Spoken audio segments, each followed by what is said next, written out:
यो मुभिजको बजेट 15 करोड रहेको teaser tailor देखेर पनि तपाईहरुलाई थाहा हुन्छ कि साच्चैकै यो मुभिजमा हेभी बजेट लागेको छ। तर के यो मुभिजले साच्चैकै यो बजेट रिकभर गर्न सक्छ त? यसमा केही एलिमेन्टहरु यस्तो देखे मैले जुन कि कन्ट्रोभर्सीमा पर्न सक्छ। नम्बर 1, दैलेखको पेट्रोल खानीलाई पनि यो मुभिजमा समेटेको छ र त्यो कुराहरु पनि नेपालमा धेरै नै राजनीति भइसकेको छ र त्यस्तो कुराहरुलाई टच गर्दा कन्ट्रोभर्सी हुन सक्छ र कन्ट्रोभर्सीले गर्दा मुभिजमा खराब इम्प्रेसन पनि पर्न सक्छ।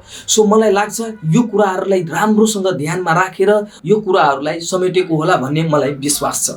सो ओभरअल म रिभ्यु दिँदा यो टेलर मलाई एकदमै मन परेको छ हैन र यो टेलरले खतरा भाइब्स दिन्छ हैन साउथ मुभिजको। So I am excited for the movies र विराज दाइको कमब्याक नेक्स्ट लेभलको हुनेछ भन्ने कुरामा मलाई शंकै छैन। अब रिलिज डेटको कुरा गर्छु, यो मुभिज रिलिज हुने चाहिँ यही चैत 27 गतेको हो।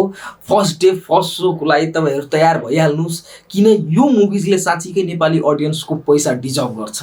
हामीले एकचोटी यो मुभिज हेर्नु पर्छ जस्तो अहिलेसम्म यो टेलर टिजरले इम्प्रेस पारेको छ। म एकदमै एक्साइटेड छु अब यो मुभिज हेर्नको लागि। तपाईहरु यो मुभिज हेर्नको लागि कतिको एक्साइटेड हुनुहुन्छ प्लिज कमेन्ट गर्नु होला र यो भिडियोलाई लाइक गरेर च्यानल सब्स्क्राइब गर्नु होला। म यस्तै Nepali movies update Nepali movies review लिएर आइराखेको हुन्छु। So please like the video and subscribe my channel. Thank you.